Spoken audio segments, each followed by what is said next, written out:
Welcome to Wonderful Stories, a place where imagination comes alive. So let's begin. Part 1. The Storm That Shouldn't Exist. Seo Ji-hwan trusted numbers more than people, and people more than fate. Numbers could be audited, people could be replaced, fate was just a word invented by those who failed to plan ahead. His entire life was proof of that philosophy. He hadn't inherited his empire, he had built it acquisition by acquisition, risk by calculated risk, turning unstable markets into stepping stones. Control wasn't a personality trait for him. It was oxygen, which is why the storm feels like a personal insult. When his car left the city, the sky had been an uninterrupted blue, sharp and clinical like glass. His driver had checked the forecast twice. Ji-hwan himself had glanced at the satellite radar out of habit. Clear. Now rain is hammering the windshield so hard it sounds like gravel poured from the sky. Wipers struggle. Visibility drops to nothing but streaks of distorted light. The highway, once orderly and precise, dissolves into a smear of gray. This cell wasn't predicted, the driver mutters, tension leaking into his voice. Ji-hwan doesn't answer. He's already checking his phone. No signal. The GPS screen flickers once. Dies. Then the engine coughs. Once. Twice. And the car rolls to a powerless stop on a stretch of road that looks like it's been cut out of the world. For a moment, there's only the drumming of rain on metal. Ji-hwan exhales slowly. Annoyance, not fear. Problems have solutions. Always. "I'll look," he says, already opening the door. The rain hits him like cold needles. Within seconds his coat is soaked through, but that's not what makes him pause. The air feels dense, heavy in his lungs, like breathing underwater. There's a pressure in the atmosphere, a low vibration too deep to hear but impossible not to feel, the way animals sense earthquakes before humans do. Lightning rips across the sky. For half a second, the world becomes a negative image. And he sees it, across the road, where the guardrail ends. A shape, tall, motionless, too narrow in places, too broad in others, the outline of something that doesn't follow anatomy, like a shadow cast by a body that doesn't exist. Rain falls through everything else. But around it, the drops bend. Lightning vanishes. Darkness swallows the road again. Nothing stands there. Ji-hwan's jaw tightens. Fatigue, he mutters to himself. Visual misfire. He turns, and freezes. There's a house where there shouldn't be one. Set back from the road, half hidden by trees that don't move in the wind. Old wood walls. Paper lanterns glowing warm gold despite the storm. Wind chimes swaying, though the air around them is perfectly still. A wooden sign creaks on a chain. Spiritual consultation. Ji-hwan almost laughs. Almost. Then thunder cracks, not in the sky, but directly above him, like something enormous just shifted its weight. The storm isn't random, it's centered here. He looks back at the dead car. Then at the house. He starts walking. Part 2. The Man Who Was Waiting. The closer Ji-hwan gets to the house, the more the storm seems to bend around it. Rain still falls, but not quite on the roof. Drops veer slightly at the last second, like invisible glass sits over the structure. The lanterns do not flicker. The light inside is steady, warm, golden, untouched by the violence of the weather. That bothers him more than thunder. He climbs the wooden steps. They don't creak under his weight, though the boards look older than most of the buildings his company has demolished. He raises his hand to knock. The door opens, not fast, not dramatic, just already open. Warmth spills out, carrying the scent of dried herbs, smoke, and something faintly sweet, like sandalwood burned long ago and soaked into the walls. Inside, candles line shelves and the floor in deliberate patterns. Paper charms hang like quiet sentinels, inked with symbols Ji-hwan doesn't recognize. The air feels still in a way the outside world never does, not empty, but contained. Like the center of an hourglass where nothing moves. At a low wooden table sits a man, about Ji-hwan's age, maybe a year or two younger. Sleeves of a plain dark shirt rolled to the elbows. No ceremonial robes, no theatrical mysticism. Just a thin leather cord around his wrist and faint ink marks on his fingers, like he writes often. His hair is tied back loosely, as if he'd done it without thinking. But his eyes, they are not startled to see Ji-hwan. They are relieved. A breath leaves him, soft, like someone who has been bracing for impact and just realized the crash didn't happen. "You're late," he says. His voice is calm, low, steady, but threaded with something Ji-hwan can't place. Exhaustion, emotion. Ji-hwan frowns immediately. "We've never met." A small tilt of the man's head. "Studying him, memorizing him." "Not in this version," he replies. Ji-hwan does not have patience for riddles, not from investors, not from board members, and certainly not from strangers in the middle of nowhere. He steps inside anyway, because the rain outside just intensified to a near solid sheet. He reaches into his coat, pulls out his wallet, and places several bills on the table. My car died. No signal. I need a phone, a tow, and directions back to the highway. The man doesn't look at the money. Doesn't touch it. His gaze stays fixed on Ji-hwan's face, searching, not like a salesman, not like a con artist.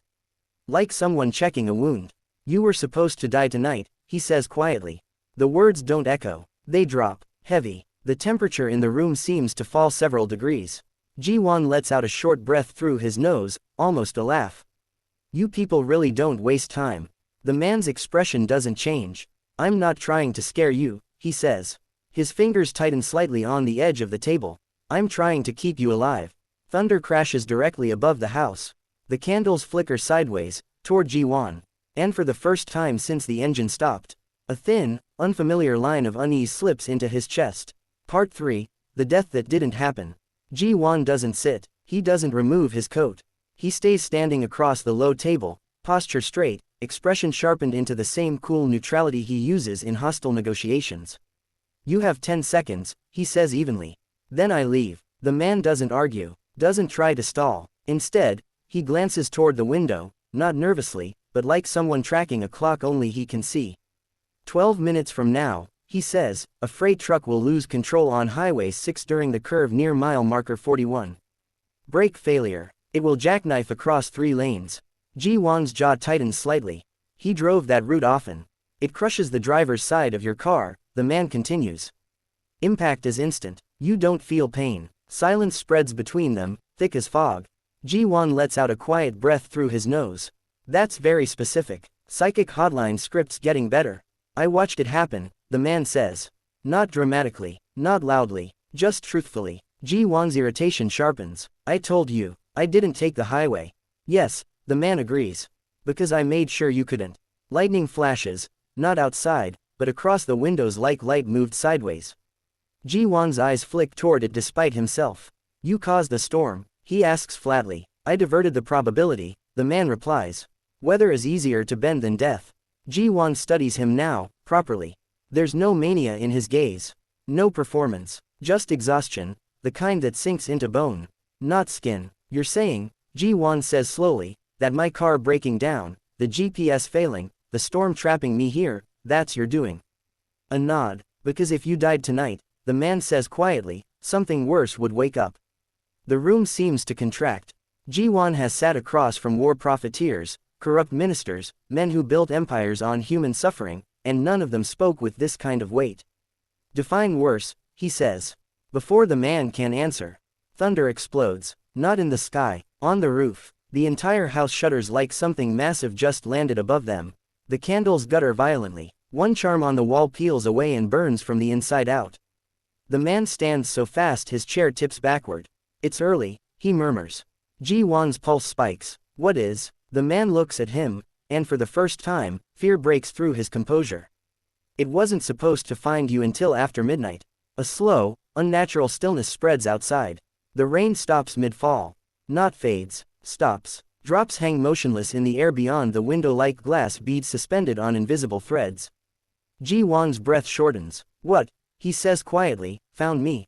The man steps between Ji-hwan and the door. His voice is steady again, but it costs him. Death, he says, then corrects himself. No, something hits the outer wall. Not a knock, an arrival. Part 4, the thing that follows him. The impact doesn't shake the house. It silences it. Every candle flame leans in the same direction at once, toward the far wall, like air itself just inhaled. Ji-hwan turns slowly toward the window. The world outside looks wrong, like depth has been peeled away. The forest beyond the clearing isn't layered anymore, it's flat, like a painted backdrop.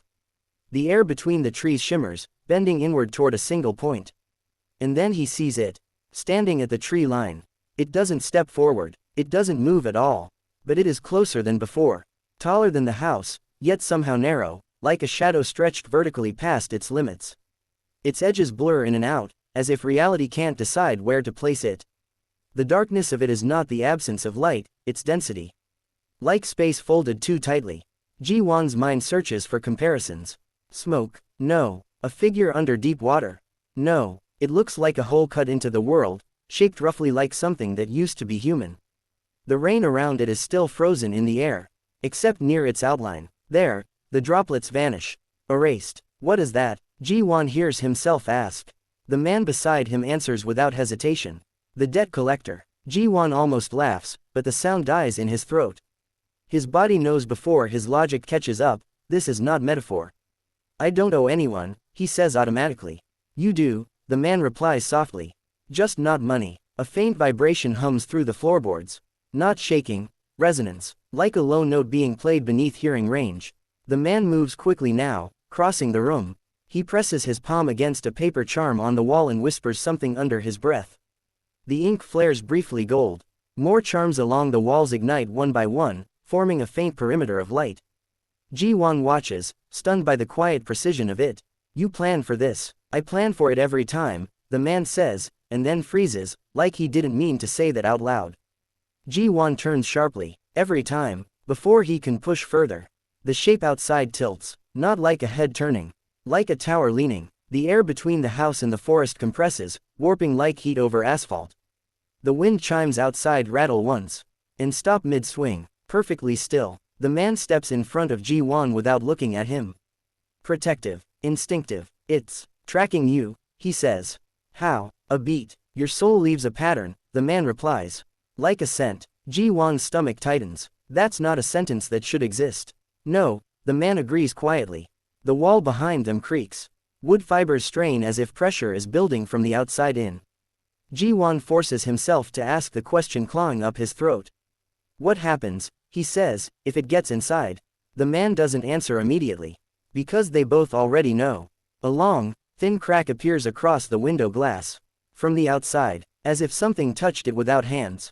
Then, a second impact. Closer. This time, the house exhales. Like it's afraid. Part 5, the life he already lost. The crack in the window doesn't spread. It waits. A thin white fracture stretching across the glass like a scar that hasn't decided whether to reopen. The man moves fast, faster than Ji-won expects. He grabs Ji-won's wrist and pulls him back from the window just as something presses against the other side. Not a hand, not a face, just a distortion, like gravity itself leaned in to look. Don't let it see you clearly, the man says under his breath. Ji-won tries to pull his arm free. You keep talking like I'm already involved in this. You are. The man's grip tightens. And then, the world tears. There's no falling sensation, no tunnel, no fade to black. 1 second Ji-won is in the candlelit room. The next, he's in the driver's seat of his own car. Rain, night, headlights. His breath fogs the windshield, except he's not breathing. He's watching, from behind his own eyes. The steering wheel jerks left. Horns scream. A massive shadow fills the windshield. Impact. Metal folds like paper. Glass bursts inward. Pain doesn't come, just stillness. Then a different perspective. Outside the car, his body slumped forward, blood dark against his collar. Rain washing over skin that no longer responds. Someone is shouting his name. A figure drops to their knees beside the wreck. Sleeves rolled, hair tied back, hands shaking. The same man from the house. Stay with me, he begs, voice breaking. Ji-won, please. He presses his hands over a wound that can't be closed. He cries like someone who has lost the same person too many times. The vision shatters. Ji-won stumbles back into the present, nearly collapsing. The man catches him before he hits the floor. Ji-won shoves him away, breath ragged. That didn't happen. It did, the man says. No. In another cycle. Silence falls heavy. Ji-won's mind, trained to dismantle lies, can't find the seams in what he just saw. It didn't feel imagined. It felt remembered. My name, the man says quietly, is Han Seon. Ji-won's voice comes out hoarse. You expect me to believe we've done this before? Seon's eyes shine in the candlelight, not with fear now, but grief worn thin. I've watched you die more times than I can count, he says. Sometimes in accidents, sometimes in your sleep, once in my arms on this floor while the house burned. The walls groan again. Outside, the shadow shifts closer. And every time, Seon whispers, I was too late. Ji-won stares at him, chest tight, the memory of rain and twisted metal still clinging to his senses. For the first time in his meticulously controlled life, he doesn't know what's real. Except the terror in Seon's voice. and the certainty that it isn't fake. Part 6. Fate is a loop, not a line. The house groans like an old ship under pressure. Dust sifts from the ceiling beams. Candle flames stretch thin and sharp, pulled toward the walls as if the outside force is trying to inhale the light itself. Ji-hwan steadies himself on the table, breath still uneven from the vision. His mind is racing, not with denial anymore, but with analysis. Loop, cycle, repeat event. He understands systems, feedback loops, recurring failures. Start from the beginning, he says, voice tight but controlled. No mystic poetry. Facts. Seon nods once, grateful for the structure. Your bloodline made a pact generations ago, he says. A spirit from beyond our realm offered power, influence, longevity, prosperity. In return, your family line would provide an anchor. A living soul tied to the boundary between worlds. Ji-hwan's jaw hardens. Collateral. Seon's eyes flick up sharply. A person. Semantics. Not to me. The floor vibrates again. A low hum pulses through the walls. Seon continues. That spirit isn't a god. It's not a demon in the religious sense either. It's pressure. A force that exists outside our reality. The pact created a gate. Your lineage became the seal point. Seal breaks when I die, Ji-hwan says. Seon hesitates. That's what I thought at first. Ji-hwan catches that. At first, every time you reach a peak in your life, maximum influence, maximum reach, the spirit comes to collect. Balance. Payment. Your death resets the boundary. Ji-hwan's mind clicks. A system discharge. Yes, and you've been interfering. Seon gives a small, tired smile. I've been cheating inevitability. Another shudder hits the house. A charm on the far wall blackens and curls into ash. Ji-hwan's eyes drop to the blood seeping through Seon's sleeve. You said rewriting fate costs you time, Seon says. Years. Pieces of memory. Parts of myself I don't get back. Ji-hwan studies him, really studies him. The faint lines at the corners of his eyes that don't match his age. The way he stands like someone used to pain. You've been doing this alone? Ji-hwan asks quietly. Seon doesn't answer. That's answer enough. Outside, something drags across the outer wall. Not claws, not hands, just presence. Ji-hwan looks toward the sound, then back at Seon. In every cycle, he says, I die anyway. Seon's voice drops to almost nothing. Yes, a beat. Except this time, he adds. Ji-hwan's gaze sharpens. Because I got here early. Yes, which means the sequence is off. Seon nods slowly. In systems, Ji-hwan says, break when variables change. For the first time since this began, something like hope flickers in Seon's eyes. Outside, the shadow presses closer, and the wall bows inward. Part 7. The truth about the gate. A sharp crack splits the air. Not thunder. Wood. A beam along the far wall bends inward like it's under enormous pressure. The paper charms lining it ignite in sequence, flaring gold, then red, then dimming as if something outside is swallowing the light. Seon moves fast, dropping to his knees beside a section of the floor Ji-hwan would have sworn was solid a moment ago. His fingers slip into a narrow seam between boards and pull. A hidden panel lifts. Inside lies a careful arrangement. Bundles of talismans bound in red thread, a ritual blade with a darkened edge, small jars of ash, and a mirror no larger than a hand, its surface webbed with cracks, its reflection slightly delayed. Ji-hwan kneels opposite him, adrenaline cutting through disbelief. What do you need? Seon glances up, startled, as if he's not used to being asked that.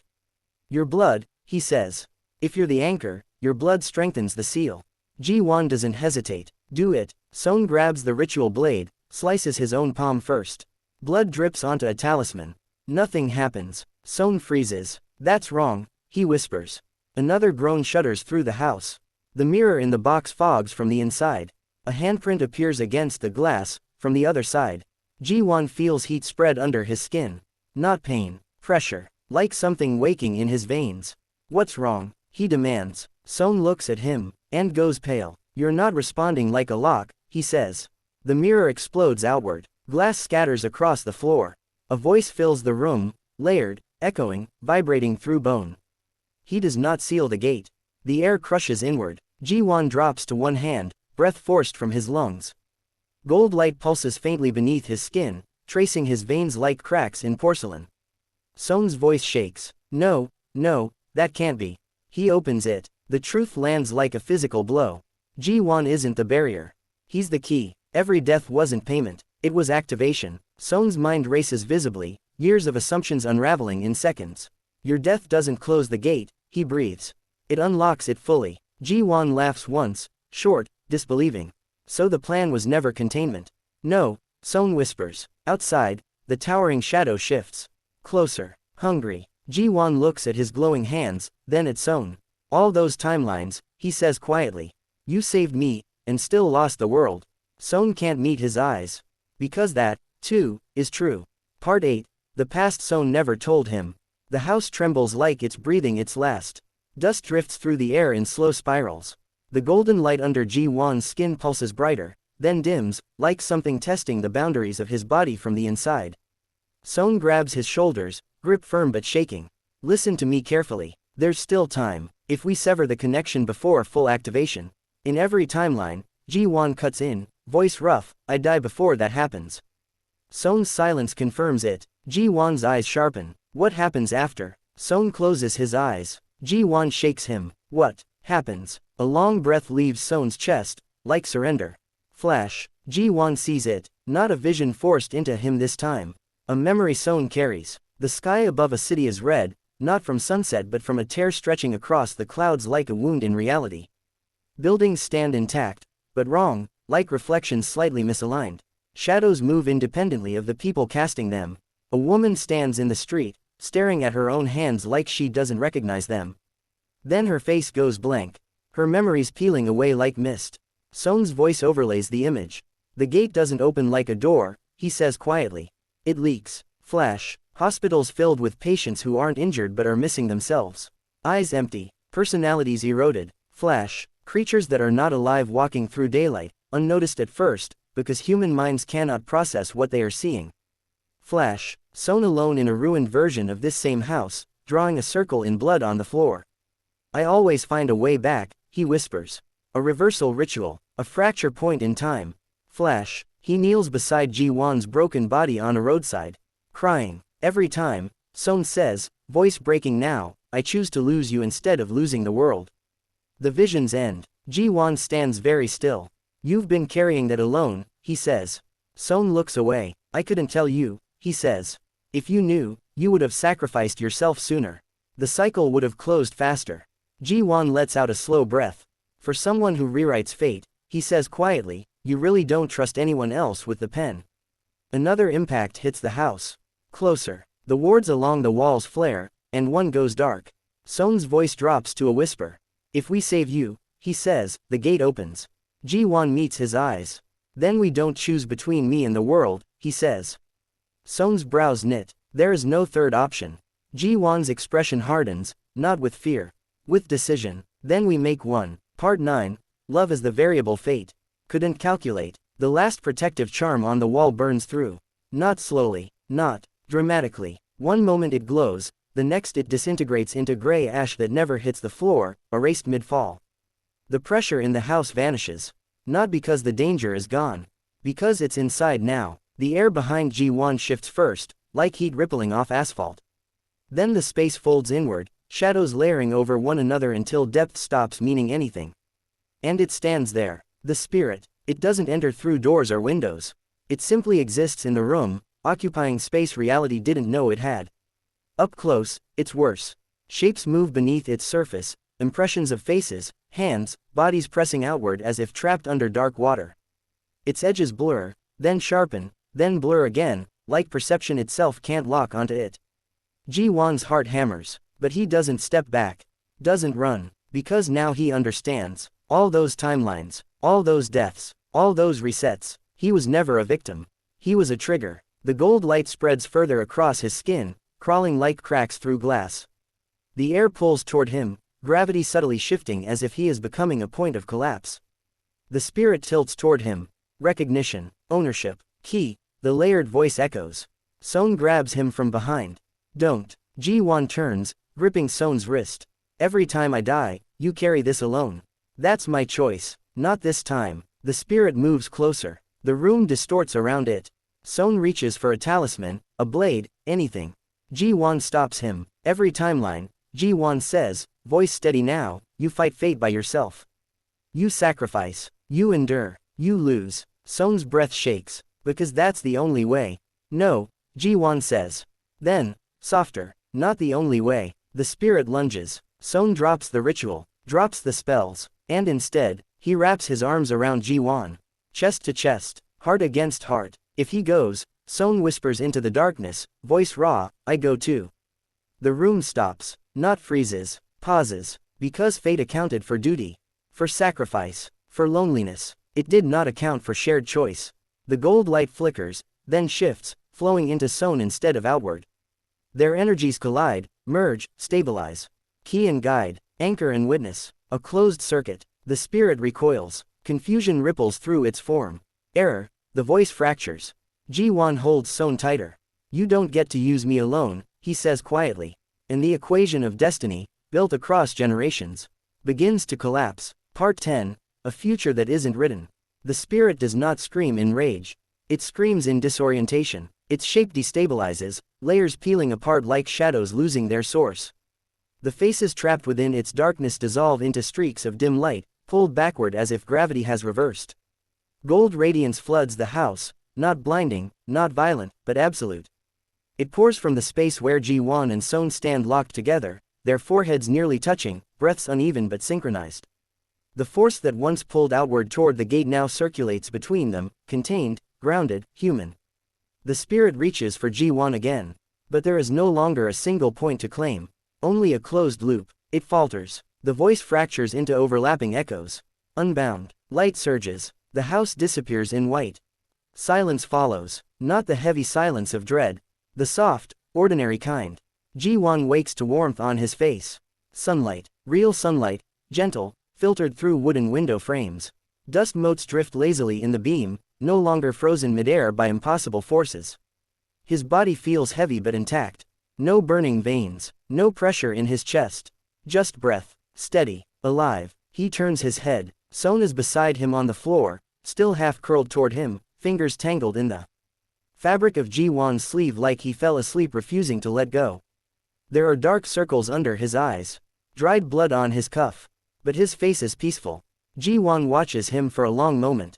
For someone who never believed in fate, he feels strangely aware of this moment, not as destiny, not as prophecy. As choice. Seon stirs, blinking awake. Confusion flickers across his face, then alarm. Are you? I'm fine, Ji-hwan says. Seon searches his expression, his posture, like he's checking for cracks in reality. You're not marked, Seon murmurs. Ji-hwan looks at his hands. No gold beneath the skin. No hum in the air. No debt, Seon whispers, almost afraid to believe it. Outside, the forest moves in a normal breeze. Birds call. The world continues, unaware it almost didn't. Ji-hwan sits up slowly. His muscles protest. His mind, however, feels clearer than it has in years. What happens now? Seon asks quietly. Ji-hwan considers that, for the first time in his life, the future is not a projection on a graph. Not a probability curve, just open space. He stands, offers Seon a hand. Guess I'm investing in something new, he says. Seon frowns faintly. What? Ji-hwan pulls him to his feet. A future, he replies. A small pause. That we actually get to live. Sunrise. Part 11. Silence is louder than storms. The first strange thing about peace is how loud it feels. Ji-hwan notices it on the second morning. He wakes before the sun fully rises, body still tuned to the kind of tension that never truly allowed sleep to sink deep. For a moment he lies still, eyes closed, waiting. For pressure in the air. For the sense of being watched. For the low vibration beneath reality that had followed him his entire adult life without him knowing its name. There is nothing. No weight in his chest. No whisper at the edge of hearing. No shadow stretching wrong across the walls. Just the quiet creak of old wood adjusting to temperature, the distant call of a bird, and the faint scent of last night's burnt incense soaked into the house itself. Ordinary. The realization lands slowly. This is what safe feels like. Beside him, Seon is already awake. Sitting on the porch steps outside, elbows on his knees, staring into the trees like he's expecting them to accuse him of something. Ji-hwan watches him through the open doorway for a while before joining him. Neither speaks at first, because words would make it real. For Seon, this is the first morning in lifetimes where he doesn't have to calculate how to save Ji-hwan again. No ritual to prepare, no timeline to monitor, no death to anticipate. Ji-hwan sits beside him, shoulders almost touching. The air feels empty, Seon says quietly. Ji-hwan glances at him. That's bad, Seon considers. I don't know. His hands rest loosely between his knees, no talismans threaded between his fingers, no ink stains fresh on his skin. Without the constant edge of urgency, he looks younger. And strangely lost. For years, Seon says, my entire life was intercepting disaster. Watching for fractures, pulling you away from deaths you never saw coming. He swallows. I don't know who I am without that. Ji-hwan studies the forest ahead. I built an empire, he says, because I didn't know who I was without something to conquer. Seon glances sideways. Ji-hwan shrugs lightly. Turns out that wasn't the answer either. The wind moves through the trees, simple, natural motion. No hidden shapes bending the air. No destiny watching, just a morning. Ji-hwan nudges Seon's shoulder, small but deliberate. Guess we find out, he says.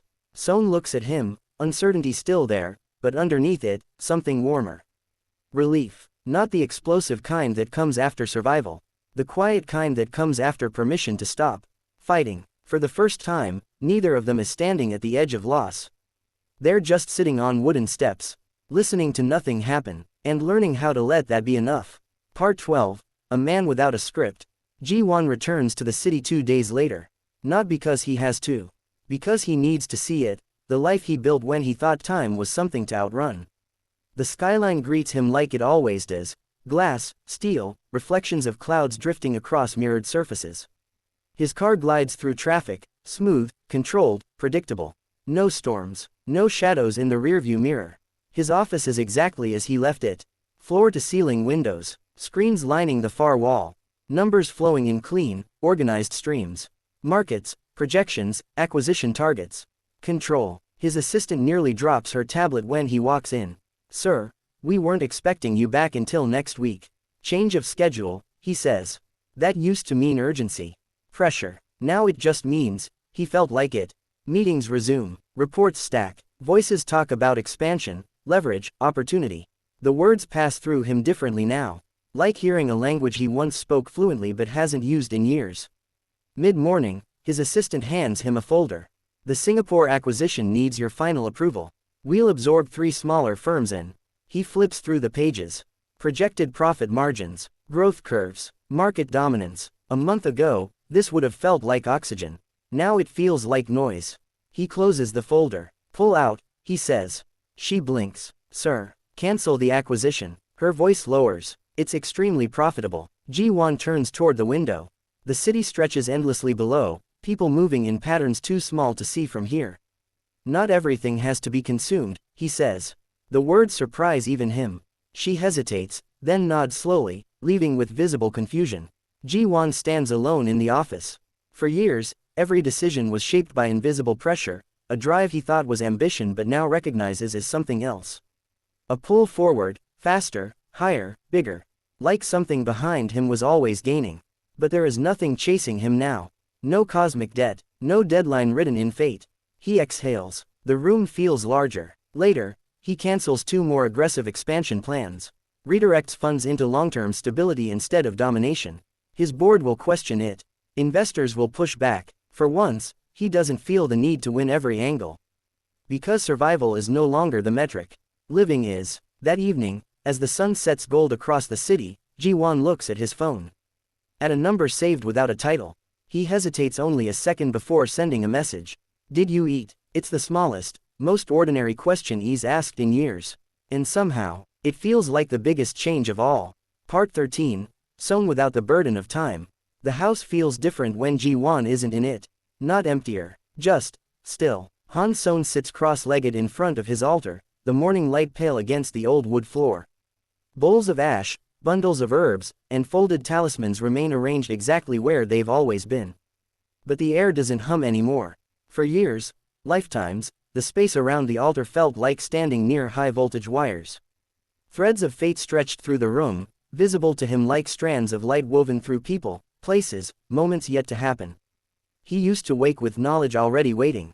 Accidents to prevent, timelines to intercept, deaths to outrun. Now when he closes his eyes, there's nothing. No threads, no distant tremors in reality. Just darkness behind his eyelids and the sound of his own breathing. He presses 2 fingers to the floor, testing. Once, he could feel spiritual. Currents through wood and stone like a pulse beneath skin. Now it feels like wood. He laughs softly under his breath. Not bitter, just disoriented. So this is what normal feels like, he murmurs. A breeze slips through the open window, rustling the paper charms along the wall. They move like decorations now, not shields. His power isn't gone. He can still sense lingering emotions in spaces. Still feel the residue of grief, joy, memory soaked into objects. But the urgency, the constant alarm, has vanished. For the first time in his life, he doesn't know what disaster is coming. He doesn't know if anything is. That should be comforting. Instead, it feels like standing after years at sea and not trusting the ground to stay still. He lowers his hands, resting them on his knees. For so long, he whispers to the quiet room, my purpose was saving one person. And through that, saving everyone else. Now that person is safe. The world is stable, the loop is broken, so what am I now? He asks the empty air. No voice answers, no sign flickers, just wind through trees. He sits there a long time, waiting for instructions that never come. Eventually, his phone buzzes beside him. The sound startles him more than thunder used to. He looks at the screen. A message. Did you eat? He stares at the words. Such a simple question. No prophecy. No urgency. No fate. Just care. Something in his chest loosens. A knot he didn't know was still there. He types back slowly. Not yet. A pause. Then another message appears. I'll bring dinner when I come back. Seon reads it twice. 3 times. Not because he doesn't understand. Because he does. For the first time, someone is coming to him not because destiny demands it, but because they want to. And Seon realizes, sitting in the soft morning light, that maybe purpose doesn't have to be cosmic. Maybe it can be this small. This human. This chosen. Part 14, Choosing each other without fate. Ji-hwan doesn't announce when he's coming back. He just shows up. Late afternoon sunlight spills gold across the trees as his car pulls into the clearing. No storm escorts him. No distortion in the air bends the light around the house. Just tires on gravel. Ordinary. Seon hears the engine and steps outside, wiping his hands on a towel, expression already halfway between confusion and expectation. Ji-hwan gets out of the car holding 2 grocery bags like they're unfamiliar equipment. Seon blinks. You went shopping. Ji-hwan looks down at the bags. Apparently humans need food daily. Inefficient system. Seon laughs before he can stop himself, the sound bright, surprised. There's no spiritual reason for you to be here, Seon says, softer now. Ji-hwan walks up the steps, sets the bags inside, then turns back to him. Good, he says. A pause settles between them. Not awkward, just real. I don't want to be here because the world ends if I leave, Ji-hwan continues. I don't want this to be duty, or destiny, or cosmic damage control. He meets Seon's eyes fully. I want to be here because it's you.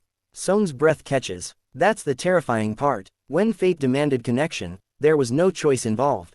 No vulnerability in staying. No risk in caring. Now there is. Seon steps closer slowly, like approaching something fragile. Choice, he says quietly, as if testing the word. Ji-hwan nods. I've made worse investments. Seon huffs a soft laugh, eyes shining. They stand there a moment too long to be casual. Then Seon gestures toward the kitchen. If you bought groceries, you're helping cook. Ji-hwan stiffens. I don't. Fate's gone, Seon says lightly. No supernatural exemptions. Inside, they bump elbows in a kitchen clearly designed by someone who values practicality over aesthetics. Ji-hwan reads cooking instructions like contracts. Seon eyeballs everything and somehow makes it work. Rice boils over. Ji-hwan swears under his breath. Seon burns sage afterward, to reset the vibe. Ji-hwan opens windows because smoke detectors exist for a reason. It's messy, uneven, human, and when their hands brush reaching for the same spoon, neither pulls away immediately. Not because destiny holds them there, but because they decide to stay. Outside, evening settles gently over the forest. No watching presence, no looming threat, just 2 men in a quiet house, arguing over seasoning levels. Building something that exists for no cosmic reason at all. And somehow, that makes it stronger. Part 15, Learning how to be ordinary.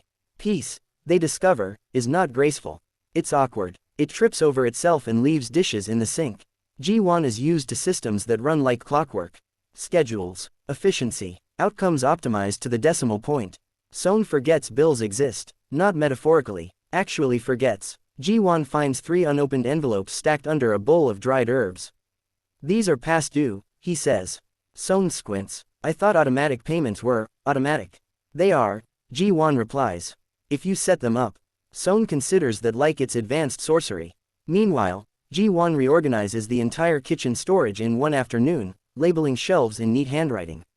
Seon stares at it. I like not knowing where things were, he says. That's not a sentence, Ji-hwan replies.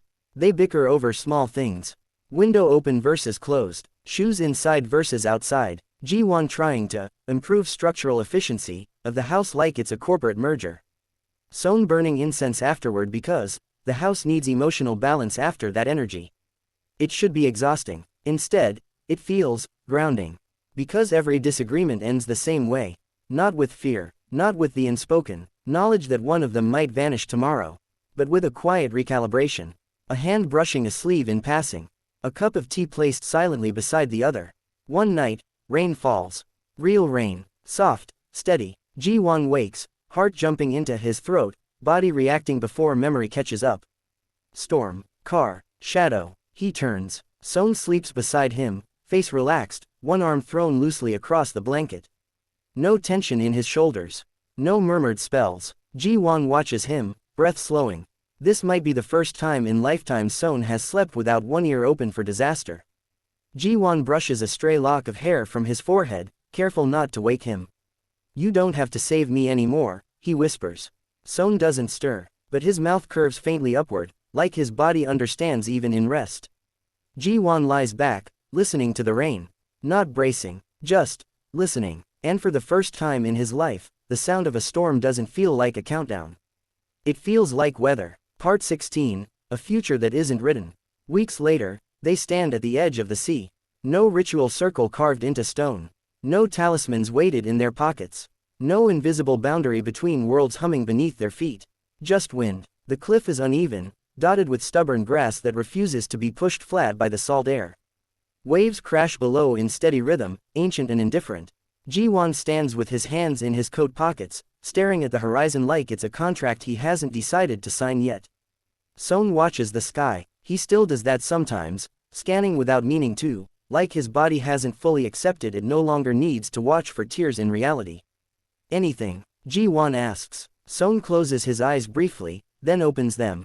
Nothing, he says. A small smile curves his mouth. Just clouds. Ji-hwan nods, satisfied in a way that surprises him. A future used to mean projections. Strategies. Expansion models stretching 10 years ahead. Now it means, next week. Next meal. Next conversation they haven't had yet. Can you still see the future at all? Ji-hwan asks. Seon shakes his head. Not like before. No threads. No fixed points. A pause. I don't know what happens to us, Seon adds quietly. Ji-hwan looks at him. Good, he says. Seon raises an eyebrow. Ji-hwan's expression softens. Not his boardroom smile, not the one that convinces investors. The real one. Rare. Let's ruin it together. Seon laughs, bright, unguarded, carried off by the wind. They stand there shoulder to shoulder, not touching, but close enough to feel each other's warmth through layers of fabric. The world doesn't shift. The sky doesn't split open. No spirit watches from the horizon. There is no cosmic significance to this moment. And that's exactly why it matters. Two men who met in a storm that wasn't supposed to exist. Who broke a cycle older than memory. Who chose each other without prophecy forcing their hands. The waves crash. The wind moves. The future waits, blank, unwritten, full of ordinary days. Ji-hwan exhales. Seon leans slightly closer. And together, without fate, without fear, they step forward into it. Part 17, the first time Seon sleeps. It happens quietly. So quietly Ji-hwan almost misses it. They've fallen into a rhythm, uneven, imperfect, real. Mornings where Ji-hwan answers emails at the kitchen table while Seon waters plants like they personally offended him by wilting. Evenings where dinner is sometimes edible, sometimes experimental, always shared. Life, without apocalypse. That's still new enough to feel surreal. One night, the power goes out. Not spiritually, just the grid. The house sinks into darkness lit only by moonlight spilling through the windows. Ji-hwan reaches automatically for his phone flashlight. Seon doesn't. He lights a candle instead, movements slow, unhurried. The small flame paints gold across his face, softening the lines stress carved there over lifetimes. They sit on the floor, backs against the couch, candle between them. No television hum, no distant city noise, just wind outside and the quiet crackle of wax. I used to stay awake on nights like this, Seon says. Ji-hwan glances at him. Because of storms. Because silence meant something was coming. Ji-hwan studies him for a moment, then nudges his shoulder lightly. Nothing's coming, he says. Seon nods. But habit is older than logic. Later, they lie down. The house cool, the air still. Ji-hwan wakes sometime past midnight. Not from fear, from instinct. He turns. Seon is asleep. Not the shallow, alert rest Ji-hwan has grown used to. Not the kind where his brow furrows and his fingers twitch like he's casting spells in dreams. This is different. His breathing is deep, even. One arm sprawled across the mattress, fingers loose. Unprotected. Ji-hwan watches him in the dark, something tight in his chest loosening. This might be the first time in countless lifetimes that Seon has slept without bracing for catastrophe. Without calculating the next timeline fracture. Without preparing to lose Ji-hwan again. Ji-hwan reaches out carefully, brushing his thumb over Seon's knuckles. You don't have to save me anymore, he whispers again, softer this time. Seon doesn't wake, but his mouth curves faintly, like somewhere in his dreaming mind, he hears it. Outside, the night passes. No spirits move through the trees. No fate rewrites itself. Just hours slipping by, ordinary and unnoticed. And in a quiet house at the edge of a forest, a man who spent lifetimes fighting destiny finally sleeps through the dark. Part 18, A World That Doesn't End. The world doesn't thank them. There's no shift in the sky. No global moment of relief where humanity collectively senses how close it came to unraveling. Cities remain loud. Markets fluctuate. People argue over trivial things. News cycles spin endlessly. Life continues, unaware it was ever at risk. Ji-hwan finds that strangely comforting. He sits in his office weeks later, watching traffic move below like veins carrying the city's pulse. His company is still powerful, still influential, but its direction has changed. Aggressive takeovers have slowed, investments tilt toward sustainability, stability, infrastructure that supports rather than consumes. His board calls it a strategic pivot. He calls it breathing room. Your risk profile has shifted, one executive tells him during a meeting. Ji-hwan nods. So has my definition of success. They don't understand. They don't need to. Because for the first time, he isn't building a future to outrun something. He's building one to live in. That evening, he leaves early. No emergency calls. No urgency pulling him back. The drive to the house feels different now, not like returning to a hidden bunker between battles, but like going somewhere he belongs. The forest greets him with wind through leaves. Light fading gold between branches. Seon is outside, sleeves rolled, trying and failing to repair a loose porch railing. Ji-hwan watches a moment before stepping in. You're using the wrong tool, he says. Seon looks up, mock offense on his face. I am spiritually aligned with this hammer. You're spiritually stripping the screws. They work together in companionable irritation. Hands bumping, instructions ignored. Eventually the railing stands straighter than before. They sit on the steps after, shoulders touching. No visions, Ji-hwan asks. Seon shakes his head. Nothing apocalyptic. Disappointing. Seon smiles faintly. Terrifying, actually. A pause. Then Seon says, the future is quiet. Ji-hwan leans back on his hands, looking at the sky turning deep blue. Good, he replies. Let's keep it that way. Somewhere far beyond them, the universe moves on its endless paths.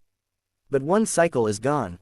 One gate remains closed, and two people who were once bound by destiny now sit on wooden steps, arguing about tools, watching evening fall. No prophecy, no debt, just a world that doesn't end, and the freedom to decide what to do with that. Part 19, Learning How to Be Small. Power leaves an echo. Seon feels it most in the mornings.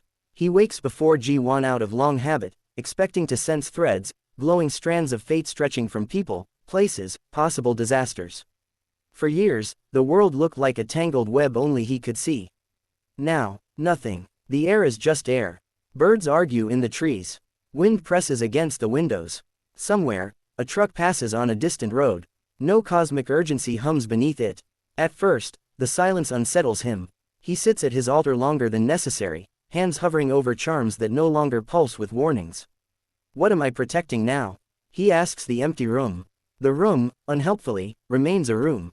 Later, Ji-hwan finds him reorganizing shelves that do not need reorganizing. You alphabetize the spices, Ji-hwan says, deeply suspicious. Seon gestures defensively. Chaos invites problems. Paprika is not a gateway spirit. You don't know that, Ji-hwan huffs a laugh and hands him a mug of coffee. Seon holds it carefully, like something fragile. Maybe it is. Warm. Ordinary. No ritual required. I don't know how to be this, Seon admits quietly. Ji-hwan leans against the counter. This being small, Seon says. Just one life. One timeline. No resets. Ji-hwan considers that. Then. Good. Stay small with me. Seon looks at him, and something in his chest, once stretched across centuries, settles into a single, present moment. Part 20, Choosing, Every Day. Love without destiny is strange. There's no dramatic pull, no prophecy humming beneath their skin, no sense that the universe is forcing their hands. Which means, they have to choose it. Over and over. Some days that's easy. Ji-hwan bringing takeout because Seon forgot to eat while reading. Seon wordlessly draping a blanket over Ji-hwan when he falls asleep mid-email. Some days it's harder. Ji-hwan's work pulls him back into long hours. Seon retreats into quiet when he's overwhelmed, unsure how to exist without crisis guiding him. They argue. About dishes. About time. About whether sage smoke actually improves the emotional airflow.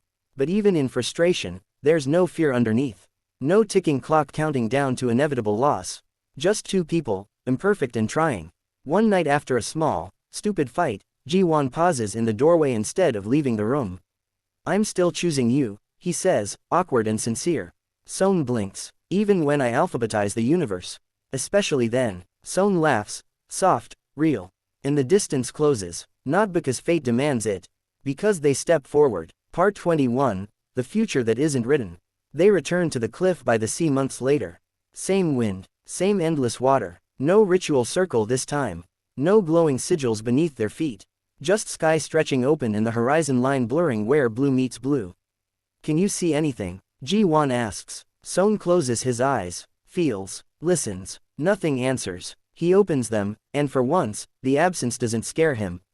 No, he says. It's blank. Ji-hwan smiles. Not the sharp, strategic one he wore in boardrooms, but something quieter. Good, he replies. Let's mess it up together. Seon laughs, breath catching in the wind. They stand side by side, not key and guardian. Not sacrifice and savior. Just two men who met.